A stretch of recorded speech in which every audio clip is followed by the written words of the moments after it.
여러분의 참여와 댓글로 함께 만드는 소셜 라이브 439번째 순서 시작하겠습니다. 오늘은 두 차례의 예비 타당성 조사 결과 이 적자가 확실시되고 있는 해외 석탄발전소 건설 사업에 한국전력공사가 투자를 강행하기로 한 그 배경에 대해서 살펴보겠습니다.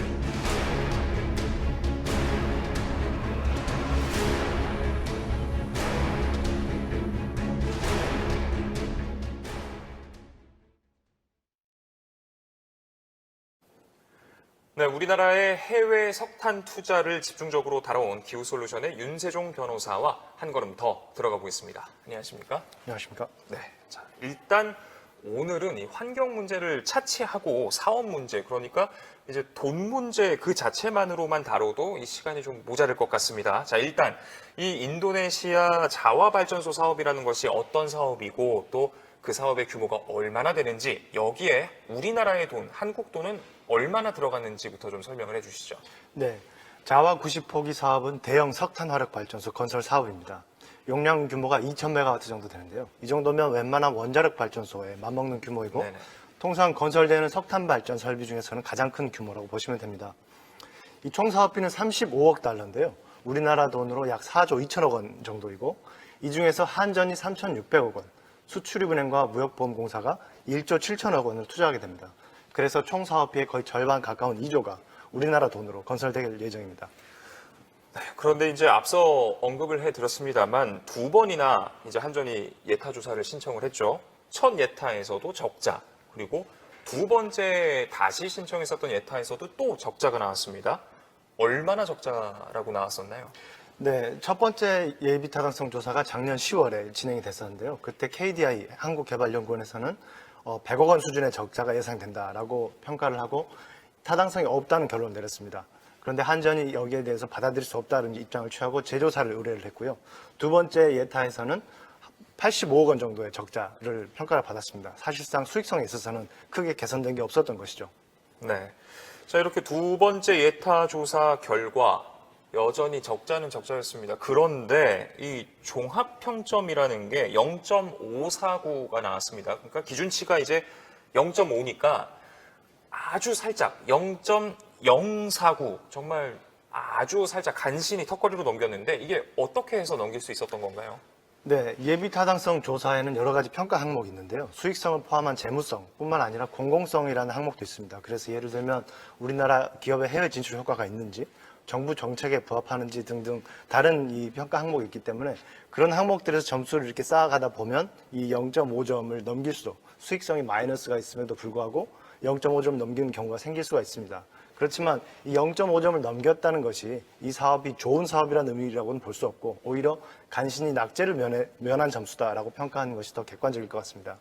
네, 정말 과락을 면했다. 네. 이게 우리 뭐 정부의 방향과 일치하느냐, 뭐 몇몇 기준에 대해서 말씀을 해주셨는데 일단은 뭐 정부의 방향과 일치하는지는 잘 모르겠습니다. 맞습니다. 뭐 우리나라 기업이야 당연히 이 사업을 따낸 게 우리나라 기업이기 때문에 진출은 하겠지만요. 자, 그런데 적자가 이제 뻔해서 사업성이 떨어질 뿐만 아니라 오염물질을 내뿜는 이 석탄발전소를 우리나라보다 경제 발전이 좀 더딘 인도네시아에 짓는 것이 떳떳한 일이냐, 시민사회에서 굉장히 반발이 컸습니다. 또 게다가 그러다 보니까 이제 지난달에 제 기억에 한전에서 정기이사회에서도 이거를 결정하는 걸 보류하자라고 결론이 났었고요. 그런데 갑자기 정기 이사회를 하고 나서 나흘 있다가 임시 이사회를 소집을 했습니다. 거기에서 이 안건을 다뤘고 덜컥 통과까지 시켰습니다.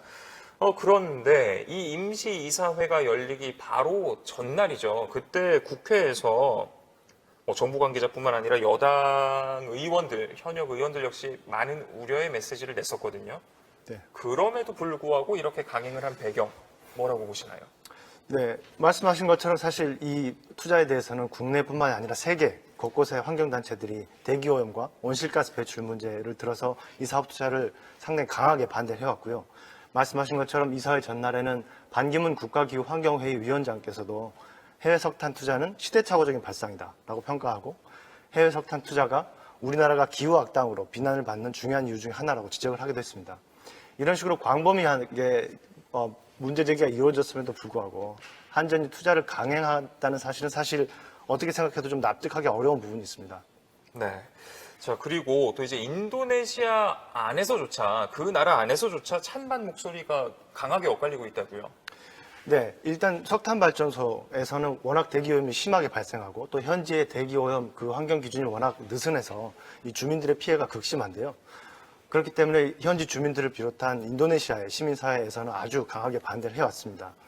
또 인도네시아 정부가 전력 수급 계획을 실패하는 바람에 현재 오히려 전기가 남아도는 상황이라서 네. 대형 화력 발전소를 굳이 지을 필요가 있느냐라는 이런 목소리도 내부에서 꾸준히 나오고 있습니다. 반대로 또 인도네시아의 광산 산업, 석탄 광산 산업이 많다 보니까 이쪽 광산 산업에서는 이 수요 진작을 위해서 이런 사업이 필요하다라는 정치적 영향력도 상당히 강한 것으로 들었습니다. 코로나19로 인해서 경제가 어려워지고 있으니까 광산업을 하시는 분들은 이거 지어야 된다 하고 있고, 또 반대로 이제 코로나19로 인해서 경제가 또 안 좋아지다 보니까 전력 사용량이 급감하면서 발전소를 새로 지을 필요가 없을 만큼 전력 예비율이 높아지고 있는 그런 상황이라는 말씀이신 거군요. 네. 자, 그러면 돈을 버는 건 둘째 치고 일단 사업이라는 게 진행이 되려면 일단 투자자가 있어야겠죠. 그런데 전 세계 금융기관들이 석탄 투자에서 발을 빼고 있습니다. 저희가 몇 주째 계속해서 드린 말씀이긴 한데 세계 최대 규모 투자사인 블랙록이 이제 그래서 한전하고 두산중공업을 자신들한테 손실을 끼치는 기업으로 딱 지정을 하기도 했었잖아요. 이 사업을 놓고 적자가 뻔한 사업을 놓고 투자를 강행을 하면 한전의 주주들 역시도 좀 반발을 할 것 같은데요. 네, 실제로 한전의 지분을 보유하고 있는 글로벌 투자 기관들이 이 사업 투자에 대해서 구체적으로 문제 제기를 했습니다. 지난 3월에는 16개 투자 기관들이 공동으로 우려를 표명하는 서신을 발표하게 됐고요. 지난 4월에는 말씀하신 블랙락에서 세계에서 가장 큰 자산운용사인데요. 해외 석탄 투자의 근거가 명확하지 않다라는 공식적인 문제 제기도 했습니다. 네. 사실 이런 기관 투자자들이 자기가 투자하는 기업의 개별적인 사업에 대해서 입장을 표명하는 건 흔한 일은 아닙니다.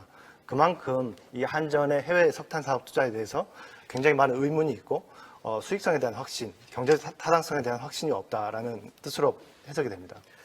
자, 그런데 지금까지 나온 내용들을 좀 종합을 해보면 일단은 이사회에서 통과가 됐고 지금 그러면은 되돌릴 수 없는 상황인 건가요? 이사회에서 통과가 되면 이제 계약이 정식으로 체결될 가능성이 높아지고요. 계약이 체결되고 나면 계약 체결 이전보다는 이제 계약에서 빠져나올 때 여러 가지 부담들이 생기게 됩니다. 그렇지만 아직 발전소가 지어진 것도 아니고 완공된 것도 아니기 때문에 언제든지 경제적인 판단에 따라서 사업을 중단하는 것이 더 낫다고 판단하면 다시 나올 수 있는 가능성은 여전히 있다고 봐야 됩니다.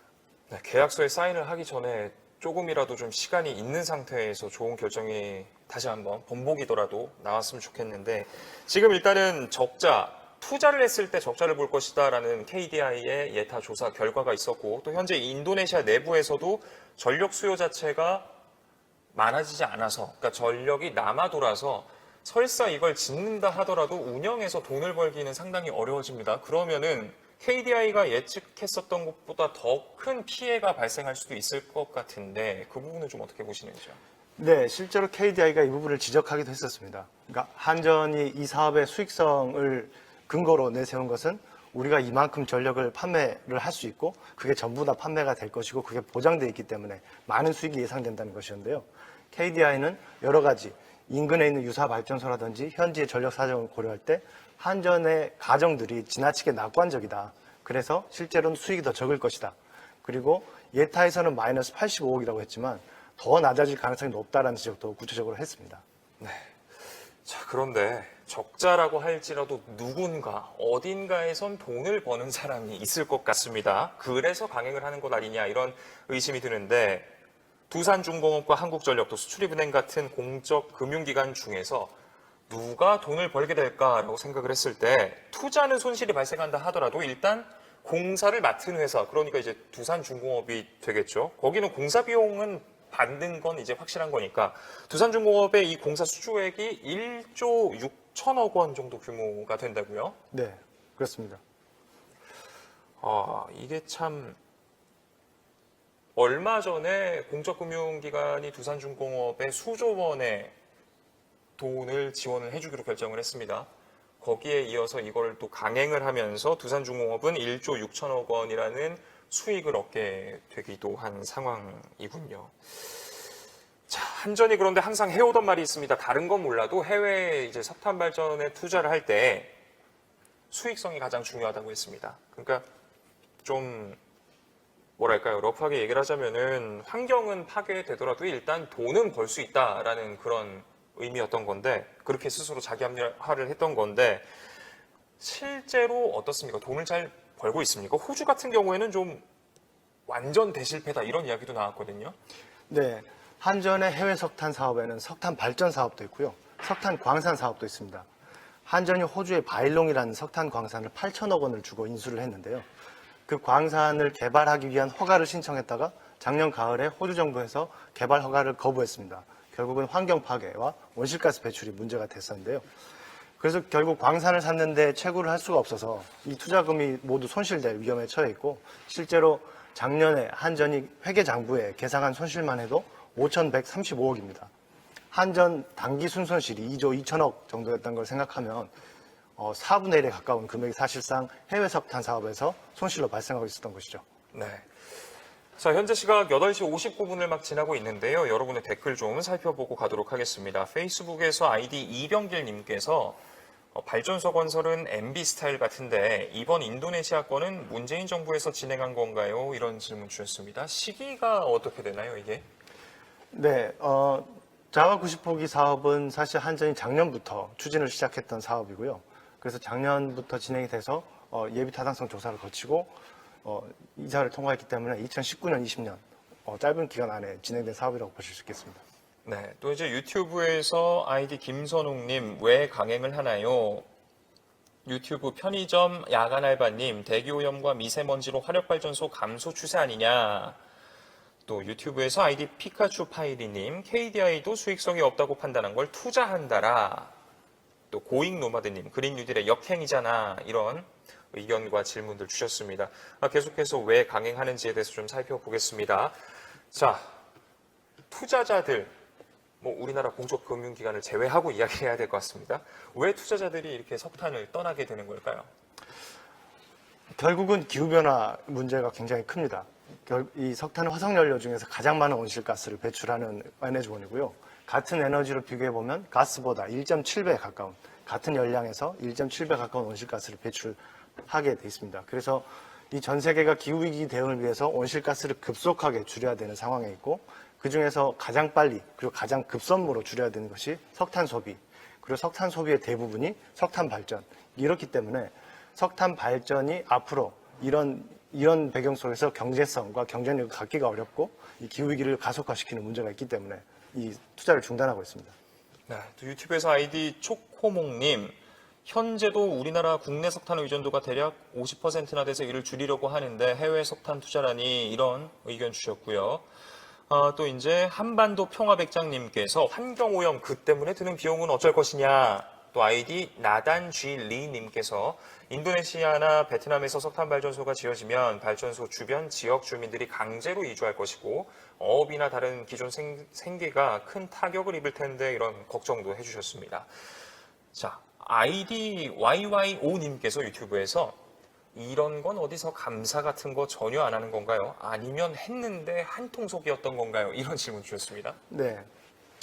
사실 한전이 1차 예타 결과 통과하지 못한 예타를 사실 우회해서 이사회 의결을 시키려고 했던 적이 있었습니다. 지난 1월에 진행됐던 일이었고요. 아, 이번처럼 임시이사회 같은 걸 열어서 그냥 통과를 시키려고. 네, 예타가 통과하지 못했음에도 불구하고 투자 규모를 살짝 줄여서 네. 500억이 이 예타의 기준이니까 480억으로 만들어서 그냥 통과를 시키겠다라는 입장을 취한 적이 있었습니다. 아, 그러니까 이제 이 사업은 예타를 받을 대상이 아닙니다라고 이렇게 네.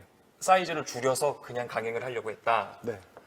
그런 상황에서 이제 그 시민단체들에서 공익감사 청구를 실제로 했었고요. 이건 정상적인 방법이 아니다라는 네네. 문제 제기를 했었고, 그렇게 해서 한전이 2차 예타를 재조사를 하게 된 배경이 있습니다. 자, 그럼에도 불구하고 우리나라가 계속해서 해외의 이 석탄 사업의 투자나 자금 지원은 이어나가고 있습니다. 지금까지 이 해외에 있는 석탄에 발이 묶여 있다고 표현을 해야 될까요? 이런 우리나라의 돈, 공적 자금 전체 규모가 좀 어느 정도가 될까요? 네, 저희가 파악한 바에 따르면 수출입은행, 무역보험공사, 그리고 산업은행 이 세 공적 금융기관들이 2008년부터 2018년 사이에 투자한 해외 석탄에 투자한 금액이 11조 7천억 정도 됩니다. 11조 7천억, 2008년부터 2018년까지 11조 7천억, 거의 12조 원, 20년 사이에요. 네. 다른 나라는 좀 어떤가요? 우리처럼 이렇게 투자를 하고 있습니까? 사실 그렇지 않습니다. 지금 전 세계에서 해외 공적 자금으로 해외 석탄 사업에 투자를 하고 있는 나라가 사실상 중국, 일본, 한국밖에 남지 않았습니다. 특히 선진국인 한국과 일본의 국제적인 비난이 집중되고 있는 상황이고요. 이게 참 괜히 우리나라가 기후악당이라는 별명이 만들어진 게 아닌 것 같다 이런 생각이 드는 것 같습니다. 자, 그런데 말이죠. 한전이 지금 추진하려고 하는 이 해외 석탄 사업이 이게 다가 아닙니다. 베트남에서도 또 하려고 하는데 심지어 이 베트남 같은 경우엔 예상되는 적자 폭이 인도네시아와는 정말 비교도 되지 않을 만큼 크다고 하는데 이건 역시 아직도 포기를 하지 않고 있다고요. 네, 한전은 지금 베트남에서 붕항 2 사업이라는 석탄 화력 발전 사업을 또 추진하고 있는데요. 한전이 2,400억을 투자해서 40% 지분을 취득하겠다라는 계획입니다. 네네. 이 사업에 대한 예비 타당성 조사 결과는 한전의 예상 수익이 마이너스 1,000억 원입니다. 1,000억. 자바가 마이너스 85억이었던 것에 비하면 10배가 넘는 네네네. 투자금 40% 정도가 상실되는 수준이고요. 예. 특히 이 사업은 기존에 있던 투자자들이 전부 빠져나가고 있는 사업으로 확인이 됩니다. 아, 기존의 투자자라고 하면은 뭐, 지금 한전이 인수하려고 하는 지분은 중화전력공사, 예. 홍콩의 CLP라는 회사가 들고 있는 지분인데 이 회사는 탈석탄 선언을 하고 이 지분을 팔고 이 사업을 나가려고 하고 있고요. 이 사업에 대출을 제공하려고 하던 영국의 스탠더드 차터드 은행이라든가 싱가포르의 DBS 이런 은행들이 올 초 작년 말 사이에 전부 이 사업에서 투자를 철회하겠다 하고 나간 상태입니다. 그러니까 쉽게 표현을 하면은 지금 어떤 사업이 있는데, 우리보다 더 뭔가 자금력이 풍부하고 그런 곳에서 투자를 다 안 하겠다고 손을 털었는데 한국은 남들이 턴 거를 가져온 셈인 거네요. 그렇습니다. 사실 지금 석탄 사업은 우리가 이걸 잡지 못하면 다른 나라에게 뺏기는 사업이라기보다는 폭탄 돌리기에 가까운 상황이라고 보입니다. 경제성이 워낙 안 좋아지고 있고 앞으로의 전망이 너무 나빠졌기 때문에 다들 떠나고 싶어 하는 사업인데 오히려 한전이나 수출입은행 같은 우리나라 공기업들, 공공기관들이 나서서 그걸 떠안고 있는 상황이라고 봐야 될 것 같습니다. 이게 참 규모가 너무 크다 보니까 그리고 심지어 이게 공적 자금 그리고 공기업의 손실 사실 이게 다 우리 혈세로 충당이 되는 부분인 거잖아요. 유튜브에서 아이디 제이슨 오님께서 한전 사업을 브레이크 걸 수 있는 시스템은 없나요? 이런 질문도 주셨는데 왜 이렇게 손을 못 대는 걸까요? 왜 멈추질 못하는 걸까요? 네, 아주 어려운 질문인데요. 저도 왜 그럴까에 대해서 너무 많은 생각을 해봤지만 뚜렷한 설득력 있는 근거를 찾지 못했습니다. 결국은 한전이 에너지 시장 변화를 이기지 못하고 있다라고밖에 설명이 안 될 것 같습니다. 화석연료에 대한 투자를 줄이고 재생에너지에 대한 투자를 옮겨가는 게 지금 글로벌 에너지 시장의 트렌드인데요. 이건 결국 온실가스 문제 때문에 화석연료를 줄여야 되는 거고 또 재생에너지의 기술적, 경제적 경쟁력이 급속도로 나아지고 있기 때문에 이게 앞으로는 훨씬 경제성 있는 투자 사업이 되기 때문입니다. 근데 한전은 이러한 시장 변화를 전혀 따라가지 못하고 과거에 익숙했던 사업에 계속 안주하려고 하는 그런 경향이 있는 것으로 보이고 결국 여기에 한국의 공적 금융기관들과 건설 기업들, 발전 설비 기업들이 다 같이 발이 묶이면서 사양화된 석탄 산업에서 우리 기업들만 경쟁력을 잃어가고 있는 그런 상황이라고 생각이 듭니다. 네, 해외의 공적 자금들은 다 빠지고 있는데 우리만 계속해서 투자를 이어가고 있고 게다가 최근 10년 동안 우리나라가 석탄에 묶인 돈만 해도 12조 원에 육박하고 정말 이게 걱정이 너무 많이 됩니다. 너무 많이 됩니다. 이게 앞서 저희가 설명해드렸던 호주만 하더라도 석탄을 캘 수 있을 줄 알고 광산을 덜컥 인수를 했는데 그냥 날려버린 거잖아요. 네. 아예 아무 한 푼도 회수를 못하고. 그런데 이게 참 당장 이걸 보면요. 한전 공기업입니다. 여기에 자금 투입하는 거 공적 금융기관이고요. 그런데 그린 뉴딜 하겠다라고 하는 대통령과 정부 움직임에 정말 완전 반대되는 것 아닌가 싶습니다. 이런 행보 이어가는 것처럼 모순적인 게 없는 것 같은데. 네, 좋은 지적입니다. 사실 그린 뉴딜 정책의 핵심은 온실가스를 줄이자, 온실가스를 덜 배출한 사회로 나아가자라는 것이고 여기에 정말 십수조 원의 예산을 배정해서 정말 많은 노력과 비용들이 들어갈 텐데요. 그렇게 국내에서 온실가스 배출을 줄여도 이런 석탄화력 발전 사업, 대규모 석탄화력 발전 사업이 진행이 되게 되면 거기서 나오는 어마어마한 양의 온실가스 때문에 사실상 이 국내에서 했던 노력들이 의미가 없어지는 효과가 있습니다. 왜냐하면 온실가스는 우리나라에서 배출이 되는 거나 인도네시아에서 배출이 되는 거나 결국 기후변화에 기여한 바가 똑같기 때문입니다. 그래서 많은 공을 들이고 있는 그린 뉴딜 정책의 목표를 사실상 한순간에 무효화시킬 수 있는 이런 사업 결정이 너무 섣부르게 너무 깊은 고민 없이 이루어졌다는 게 사실 굉장히 안타까운 지점입니다. 네, 유튜브에서 아이디 나단질리님께서 또 의견을 주셨습니다. 아니 전 세계가 석탄 산업에서 손 떼는 마당에 한국 기업들만 앞장서서 해외에 석탄 발전소 짓는 건 석탄 발전에 의존하던 특정 대기업 도와주려는 걸로밖에 보이지 않네요. 네, 어떻게 보면 이런 의심을 가질 수밖에 없는 상황이긴 합니다. 이미 예타 결과에서도 적잡을 것이다. 그리고 인도네시아 현지 상황도 그러니까 꼭 석탄이 아니더라도 뭐가 됐던지 간에 지금은 발전소를 지어서 돈을 벌긴 어려운 상황이고요. 네, 그 부분에 대해서 한 말씀 또 드리자면 사실 안타까운 게 이 두산중공업이 이 시공사로 들어가 있지만 예타 보고서에서는 이게 두산중공업에도 별다른 도움이 되지 못할 것 같다는 얘기를 하고 있습니다. 이 저가 수주 때문인데요. 두산중공업이 이 사업의 시공사가 되기 위한 입찰을 하면서 너무 낮은 금액으로 입찰에 응했기 때문에 실제로 공사를 진행하면 6천억 정도의 추가 공사비가 발생할 가능성이 있고 네네. 이 계약의 특성상 이 추가 공사비는 시공사가 부담을 하도록 되어 있습니다. 그래서 결국 이미 굉장히 어려움에 처한 두산중공업이 이 사업을 진행함으로써 더 큰 위기에 빠질 수 있는 위험이 있다는 것이죠. 앞서서 저희가 이야기를 할 때 누군가는 돈을 벌지 않겠냐, 그러면서 시공사는 돈을 벌지 않겠냐 이렇게 이야기를 했었는데 두산중공업조차 시행사조차 지금 좋은 조건이 아닌 상태에서 사업이 진행될 계획이다. 아직 사인 안 된 건 맞는 거죠? 아직 저희가 확인을 못했습니다. 저희 언론을 통해서 이사 예. 의결이 났다는 것만 확인을 했기 때문에요. 모쪼록 이게 참 아직까진 되돌릴 수 있는 일이기를 좀 바라게 되는 것 같습니다. 자, 이제 페이스북에서요, 아이디 허송호님 이런 의견 주셨습니다. 광부의 아들로 조금 착잡합니다. 경제성장 시에는 산업의 역군이라고 독려하더니 이제는 환경오염의 원인이라고 석탄을 무조건 배제하는 것은 억울합니다. 솔직히 석탄 산업이 없었다면 현재의 우리도 없었다고 생각합니다. 이게 참 항상 뭔가 전환을 맞이할 때마다 우리가 해결해야 되는 숙제 그런 부분인 것 같기도 합니다. 네. 분명히 이제 독일 같은 경우도 그랬었고 석탄에서 또 화석연료 중심에서 재생에너지로 넘어갈 때 일자리라든지 아니면 여러 가지 문제들이 있잖아요. 그 부분들 같은 경우는 어떻게 잘 보듬어가면서 진행이 되는 것이 바람직하다고 보시는지요? 네. 일단 저희가 에너지 전환을 얘기할 때는 말씀하신 독일의 경우도 마찬가지고요. 하루아침에 모든 석탄 발전소를 없애는 건 사실상 어렵습니다. 그렇기 때문에 단계적으로 석탄 발전소를 줄여나가고 그 자리를 재생에너지라든가 다른 이런 지속 가능한 에너지원으로 채우는 것이고요. 그래서 어느 정도 시간을 가지고 진행하는 것이기 때문에 어떤 일자리의 전환이라든가 거기에 종사하던 분들이 새로운 산업으로 넘어갈 수 있도록 지원하고 이런 것들이 사실 이 기후변화 정책, 이 그린 뉴딜 같은 정책의 일환으로 추진돼야 된다고 생각합니다. 네, 또 페이스북에서 아이디 제로마일 킴님께서 세계 어느 기업이 손실을 알고도 들어간다? 비리인가요? 이런 질문 주셨습니다.